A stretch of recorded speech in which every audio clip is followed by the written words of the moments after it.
Ito ang Presidential Broadcast Service. Radyo Pilipinas. Radyo Publiko ng Bagong Pilipinas para sa Bagong Pilipino. Naghahatid ng mahahalagang balita at impormasyon na uugnay ng pamahalaan sa sambayanan. Tulay sa himpapawid ng serbisyo publiko. Radyo Pilipinas. Radyo Publiko. Ang boses ng Pangulo. Sa Iloilo, Radyo Pilipinas. 585 AM. Oras sa Radyo Pilipinas, 7:08 sa aga. Nagapanguna nga balita sa syudad, sa mga banwa, sa probinsya sa Iloilo, kag kaingon ng mga probinsya. Mga pananawon sa likod sa mga balita. Inyong mabatian sa Radyo Pilipinas Iloilo News. Mga balita na magasugata sa inyong nga aga. Ginbantayan, ginsunod, gintipon sa Radyo Pilipinas Iloilo News Team. Gikan sa hulot balitaan. Diretso sa inyong palamatian. Yarian! Radyo Pilipinas Iloilo News.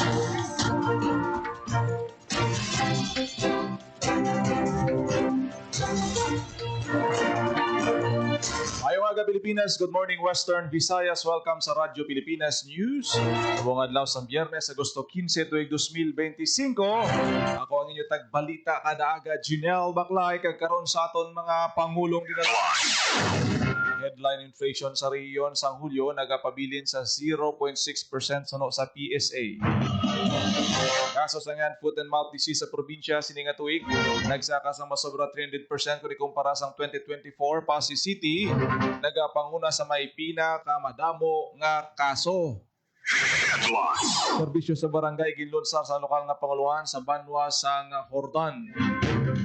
Kaso naman sang dengue sa Iloilo City, mas yara na sa masobra 4 kagatos. Bitasor Farmers Association sa Auto nagpasalamat sa nabaton nga farm equipment gikan sa gobyerno. 61 ka mga kanlaon affected family sa La Carlota City nakapuli na sa ilang mga puluyan matapos ang 8 ka bulan nga pagtiner sa evacuation center. Panabatibawan Irrigators Association Incorporated recipient man sang 3 ka farm equipment gikan sa Department of Agriculture. Kaghihibalo sa mga pumuluyo sa mga serbisyo programa sa Iloilo Provincial Government para sa OFW ginpataas.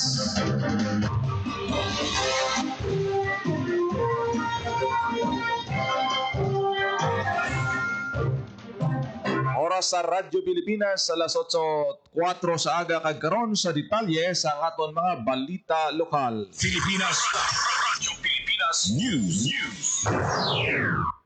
Headline inflation sang rehiyon sang Hulyo nagapabilin sa 0.6% suno sa PSA. Radyo Pilipinas. Radyo Pilipinas. Sa balita ni JP Herbas.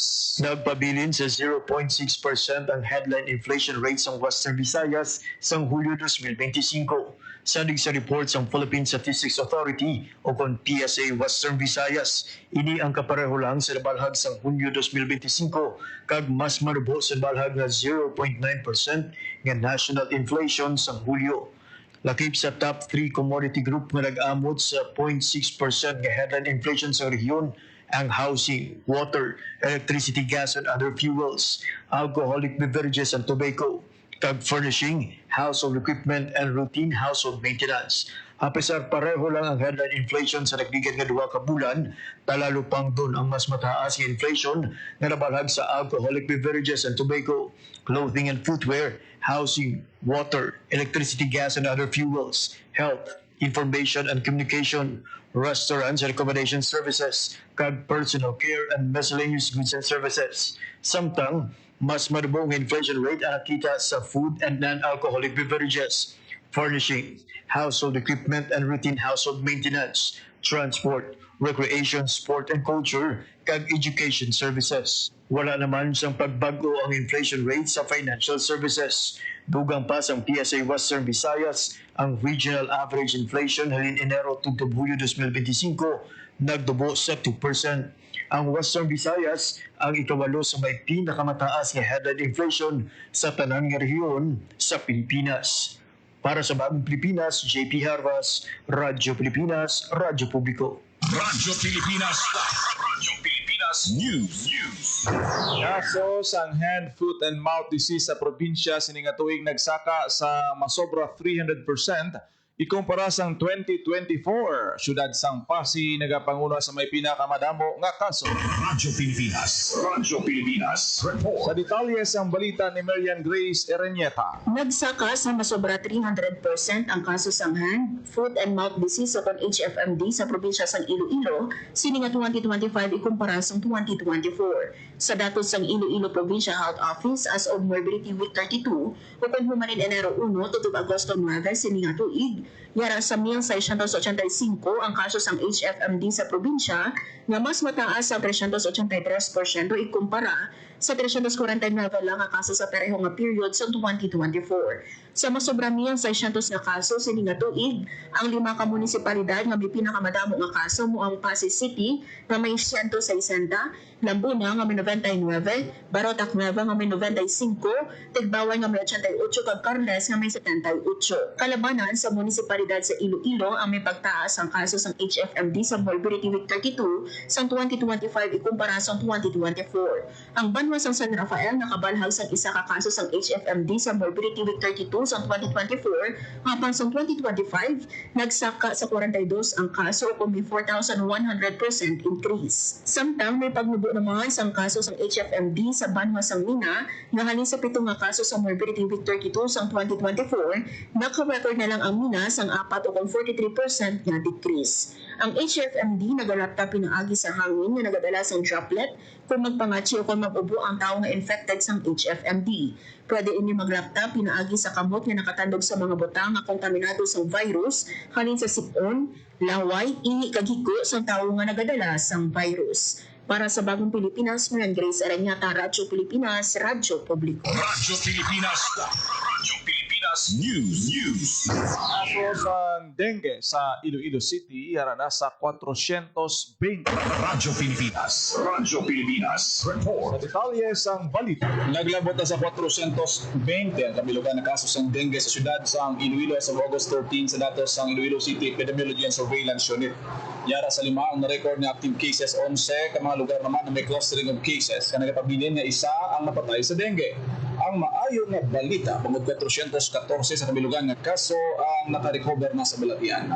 Padayon na ginakampanya sa Iloilo City Government na sigihon ang pagpanglimpyo sa palibot kag uksaran sa kada barangay, labi na sa mga lugar na ginapugaran sang lamok paagi sa pagpatuman sang 4S strategy.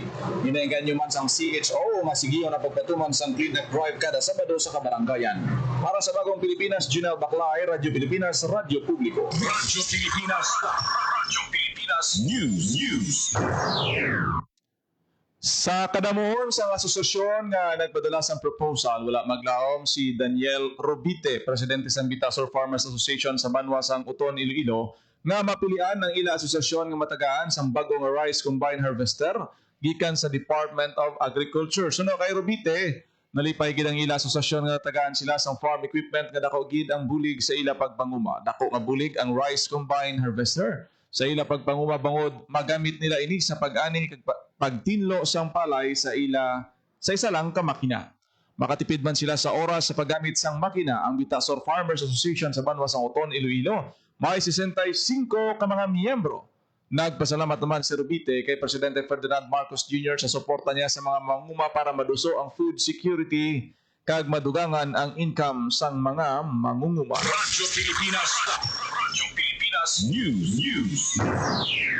Pagbisita ni PBBM sa pila ka flood control project sa Iloilo City ginkalipay ni Iloilo City Lawn District Congresswoman Jam Baron. Radyo Pilipinas. Radyo Pilipinas. Sa Report. detalye sang balita, Ginkalipay ni Iloilo City Lawn District Congresswoman Jam Baronda ang pagbisita ni President Ferdinand Bongbong Marcos Jr. sa syudad ng Iloilo sa diin bisita sini ang mga flood control project sa San Isidro sa distrito sang Haro kag ang rehabilitate ni Iloilo Fishport Complex.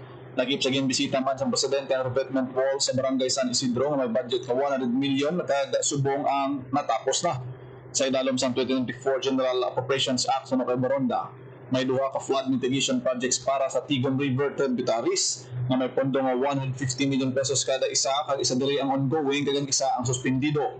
Suportado man sa kongresista ang panawagan ni PBBM na sigurohon na mapatukod ang flood mitigation infrastructure projects santo sa specification na pasiguro nga proteksyonan ang pumuluyo sa pagbaha kag masiguro man nga nagatupa sa proyekto ang kwarta sa ang pumuluyo. Magluwas sa presidente ginpasalamatan man sini si Department of Public Works and Highways Secretary Manuel Bunuan sa iya pagsuporta sa ginapatuman nga mga proyekto. Para sa Bagong Pilipinas, Junel Baclay, Radyo Pilipinas, Radyo Publiko. Radyo Pilipinas. Radyo Pilipinas News.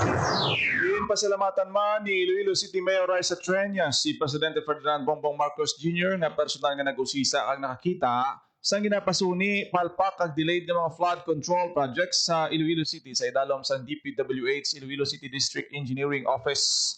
Sa official statement sang alkalde ginpangabay niya ang DPWH Iloilo City District Engineering Office nga mag-coordinate sa Iloilo City Government antes magsugod sa mga proyekto kag dapat kumpleto ang mga kinahanglanon nga permits. Nagapanawagan man ini sa national government nga ipabakbak ang mga hindi kinahanglan nga flood control projects pareho sang area sang Muhon, Tagba kag iban pa nga hindi maka-address sa baha.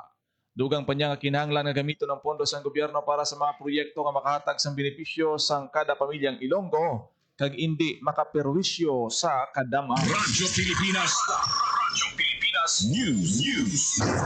Pag-uno kakanlaon affected family sa La Carlota City, Negros Occidental nakapauli na sa ilang mga pulian matapos ang 8 ka bulan na pagtinero sa evacuation center.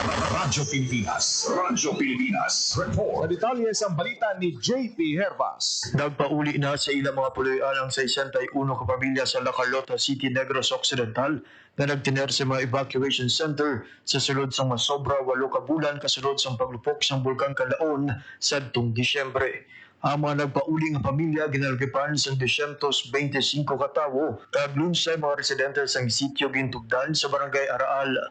Nag-alalay sa ilang mga decampment ang kapulisan kag ang Department of Social Welfare and Development o kon DSWD Negros Island Region para masigurado ang ilang matawhay nga pagpauli.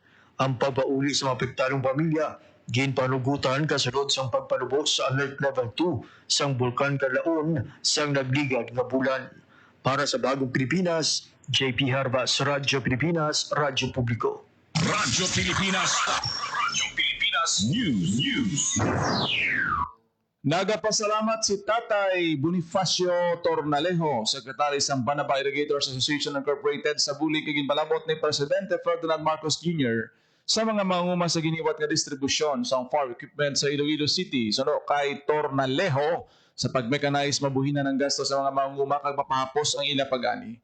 Rice Seeder, Rice Combine Harvester kag 4-wheel hand tractor ang nabaton sa ila asosasyon gikan sa Department of Agriculture. Ang Banaba Tigbawan Irrigators Association Incorporated mayara sa 150 ka mga miyembro nga mangunguma. Radyo Pilipinas. Radyo Pilipinas News. Sa katuyuan nga mas maging accessible ang serbisyo sa gobyerno sa mga pumuluyo sa Hordan, ginlonsar sang lokal nga panguluhan ang serbisyo sa barangay. Ang serbisyo sa barangay ang ginorganisa sa Local Civil Registry Office sang Hordan na dalo ng basic government services sa mga kabarangayan. Una ginpadalungan sa serbisyo sa barangay amo ang Barangay Santa Teresa. Ang serbisyo sa barangay ginboylugan sang PhilHealth, Philippine Statistics Authority, kaupo ng mga talatapan sa munisipyo agud buligan ng mga residente nga nagakinahanglan sang serbisyo medikal, civil registry, property assessment, emergency, agricultural, environmental kag social services. Suno kay Mayor John Edward Gando, obligasyon sang gobyerno nga idulong ang kalidad sang serbisyo para sa mga pumuluyo, pinaagi sa serbisyo sa barangay, mahapos na para sa mga residente ang pagpakigangot sa munisipyo kag mga ahensya sang gobyerno. Radyo Pilipinas. Radyo Pilipinas News. Sa iban pang balita, ginpalapit pa direkta sa mga komunidad sa banwasang Batad kag Concepcion, subong man kabatuan ang serbisyo kag programa sa Iloilo Provincial Government para sa overseas workers o kung Filipino workers kag ila pamilya.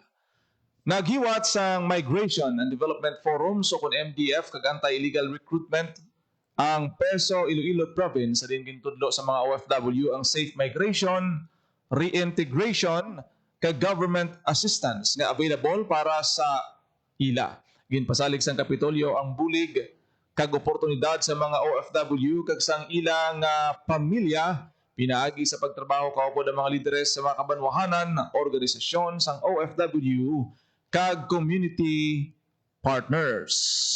Radyo Pilipinas. Radyo Pilipinas News. Agud mapabakod pa ang paghatag sang housing, basic services kag livelihood program sa kubos nga pumuluyo sang syudad. Nagpirma sang Memorandum of Agreement si Iloilo City Mayor Raisa Treñas kaupod kanday PCUP Field Operations Division for Visayas Chief of Operations Chloe Manloso Osano, Area Coordinator Sheila Saplahio, ICLHO Head Attorney Peter Jason Malyare, City Administrator Melchor Tan kag Councilor Miguel Treñas. Paagi sa MOA, gin-institutionalize ang Urban Poor Solidarity Week kag annual awards para sa best performing HOAs kag best HOA initiatives. Agud mapadasig kag mas mapadamo ang mabuligan nga mga pumuluyo. Radyo Pilipinas. Radyo Pilipinas News. 96 ka scholars ang TESDA ginpaidalom sa training induction program. Radyo Pilipinas. Radyo Pilipinas. Report. Sa detalye sa balita ni Marian Grace Erenieta. Ginpaidalom ang 96 ka scholars ang Technical Education and Skills Development Authority sa Training Induction Programs or TIP. Ang TIP nagaserbe bilang oryentasyon sa 96 ka scholar sa idalong sa Special Training for Employment Program o CONSTEP antes ang ilapag-umpisa sa nanuhay-tuhay nga training courses para mapasiguro nga nahangpang nila ang mga benepisyo, responsibilidad kag pribilehiyo. Sa 96 nga scholars, 25 sa ila ang scholars ang Driving NC2 sa Motor Safe Driving School Incorporated sa Kalibo, Aklan, 24 sa Bread and Pace Reproduction NC2 sa Verde Grande College Incorporated sa Kalibo, Aklan, 22 sa Electrical Installation and Maintenance NC2 sa Northwestern Training Center Incorporated sa Kalibo, Aklan, kag 25 sa Produce Organic Concoctions and Extracts sa Milton Farm and Technical Institute Incorporated sa Albanga, Aklan. Samtang nangipalagyan man ang sessions nga ginhiwat sa mga scholar para ipalabot ang mandato, programa kag serbisyo sang TESDA. Para sa Bagong Pilipinas, Marian Grace Erenieta, Radyo Pilipinas, Radyo Publiko. Radyo Pilipinas. Radyo Pilipinas News. Fisher Folk Association sa Banwa sang Batad nagbaton sang anom nga mga fiberglass boats gikan sa Department of Agriculture. Radyo Pilipinas. Radyo Pilipinas. Sa detalye sa balita ni Hope Torrichante. Nakabaton sang 6 ka fiberglass boats gikan sa Department of Agriculture ang duha ka asosasyon sa mga mangingisda sa Batad, Iloilo. Sa giniwat nga turnover sa Iloilo Fishport Complex, 3 ka 20-footer fiberglass boat nga may tig 13 ka horsepower engine ang ginbaton sang Northern Binonan Fisher Folk Association kag 3 man sa Southern Binonan Fisher Folk Association. Ang assistance nga gindaho sang DA sa duha ka asosasyon naglabot sa 420,000 pesos. Kabahin ini sa 37.9 million pesos nga assistance nga ginhatag sang ahensya para sa 37 ka asosasyon sa mangunguma kag mangingisda sa Iloilo. Ang turnover ginhiwat kadungan sang inaugurasyon sang upgraded Iloilo Fishport Complex nga ginpangunahan ni Presidente Ferdinand Marcos Jr. Para sa Bagong Pilipinas, Hope Torrichante, Radyo Pilipinas, Radyo Publiko. Radyo Pilipinas. Radyo Pilipinas News. Kalidad kag marketability sa mga produkto sa banwa sang tubungan ang ginpabaskog pa. Radyo Pilipinas. Radyo Pilipinas. Report. Sa detalye sang balita ni JP Herbas. Nagtingog pwersa ang mga provincial office sa Department of Trade and Industry kag Department of Science and Technology, Local Economic Development and Investment Promotion o LEDEP Center kag municipal government sa tubungan para pabaskugon ang kalidad kag marketability sa mga produkto sa mga lokal nga negosyante sa banwa.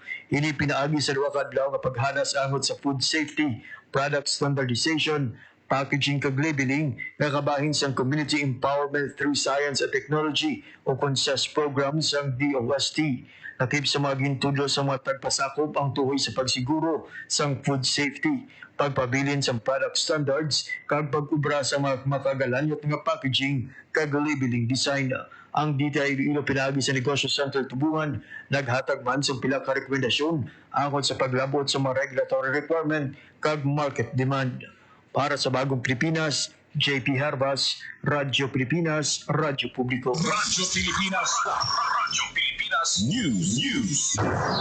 Arestado sang Station Drug Enforcement Team sang Kabuatuan Municipal Police Station ang duha ka nagaduso sang illegal nga droga sa ginpatigad nga bypass operation sa barangay Hanipaan, Kabuatuan, Iloilo. Ang mga suspect ginkilala nga sanday alias Rai, 19 anyos, alias Renren, 55 anyos, dunsay residente sa Bankers Village, Tabuk, Suba, Haro, Iloilo City.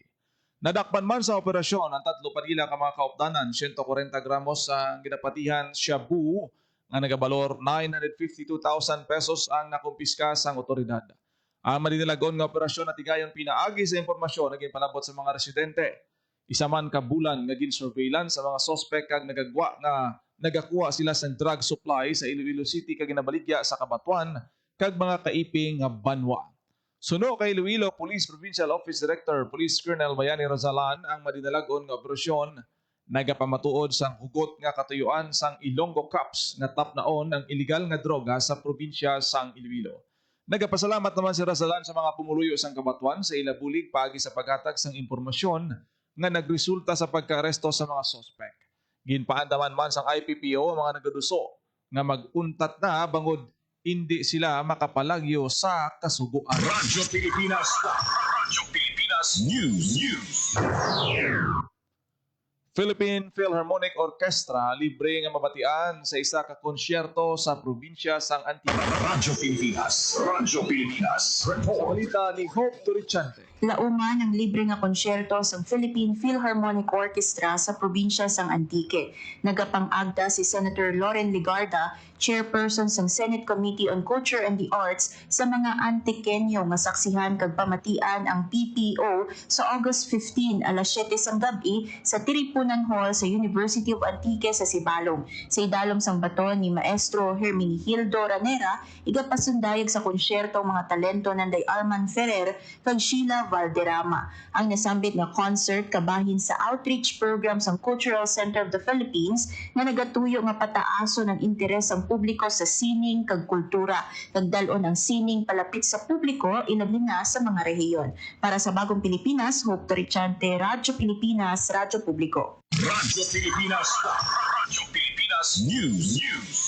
Bago nga acting jail warden sang BGMP Pasay City nag-courtesy call kay Mayor Palmares. Radyo Pilipinas. Sa balita ni Marian Grace Erenieta. Naghiwas ang courtesy call kay Pasay City Mayor Stephen Palmares ang pag-unga acting jail warden sa Bureau of Jail Management and Penology o BJMP Pasay City District Jail na si Jail Inspector Jeric Gunting. Ginabi-abi ni Mayor Palmares sa Gunting sa iyatalatapan sa City Hall.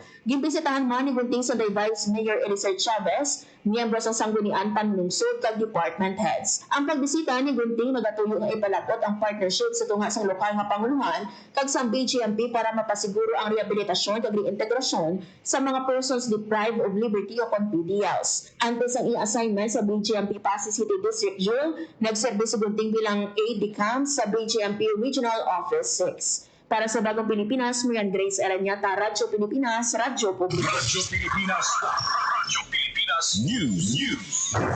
Oras sa Radyo Pilipinas, alas 8:24 na sa aga. Radyo Pilipinas. Kaginyo na batihan na detalye sa mga nagapanguna nga balita sa pagpangalagad sang Radyo Pilipinas News subong adlaw sa Biyernes, Agosto 15, 2025. Sa dugang pangabalita kag impormasyon, please share, follow kag like sa aton Facebook page Radyo Pilipinas Iloilo. Good morning kay Sir Ed De Jesus, Sir Magdaleno Fajardo nga nagaupod sa aton pagpangalagad, Ma'am Rose Ann Famarangco, Sir Earl Andre kag subong man sa kay Sir Sherwin Marcovia, Toto Jean Binobo Herrero nga nagaupod sa aton sining pagpangalagad.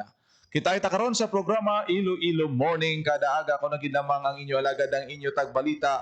Junel Baclay, mayong aga Pilipinas. God bless Iloilo. Radyo Pilipinas. Radyo Publiko. Radyo Pilipinas. Test kits at kaalaman dahil sa koordinadong aksyon ng rehiyon. Mabilis at maayos itong naiparating sa mga nangangailangan. Nagkaroon ng online training, palitan ng datos at sabayang aksyon. Bawat bansa alam ang susunod na hakbang kahit magkakaiba ng hamon. Nagkaisa rin ang mga scientists at health workers mula sa iba't ibang bansa. Nagtulungan sila sa pagbabahagi ng research, pagbuo ng solusyon at pagtuturo para mas mapabilis ang tugon. At hindi lang kalusugan ng tao ang mahalaga. Minsan, ang sakit ay nagmumula sa hayop o kapaligiran. Lahat naramdaman natin yung impact ng COVID sa ating day-to-day living. And sabi nga nila, if yung COVID may have come from bats na tumalon sa ibang species and then eventually sa humans. So nagkaroon tayo ng ganung klaseng awareness na ang biodiversity loss, pag nangalaga tayo ng kalikasan natin, it can actually support our efforts to prevent in the long term yung mga zoonotic diseases or mga pandemic. Kaya mahalaga ang kabuuang pagtingin sa kalusugan ng tao, hayop at kalikasan o ang tinatawag na One Health. Isa itong pagtutulungang paraan para sabay-sabay mapangalagaan ang lahat ng ito, lalo na laban sa mga bagong sakit, resistensya sa gamot at epekto ng climate change. Dahil sa ASEAN, mas mabilis ang tulong, mas handa tayo at mas ligtas ang bawat isa sa rehiyon. One Region, One Health. Ito ang Presidential Broadcast Service. Radyo Pilipinas. Radyo Publiko ng Bagong Pilipinas para sa Bagong Pilipino. Naghahatid ng mahahalagang balita at impormasyon na guugnay ng pamahalaan sa sambayanan. Tulay sa himpapawid ng serbisyo publiko. Radyo Pilipinas. Radyo Publiko. Ang boses ng Pangulo. Sa Iloilo, Radyo Pilipinas. 585 AM.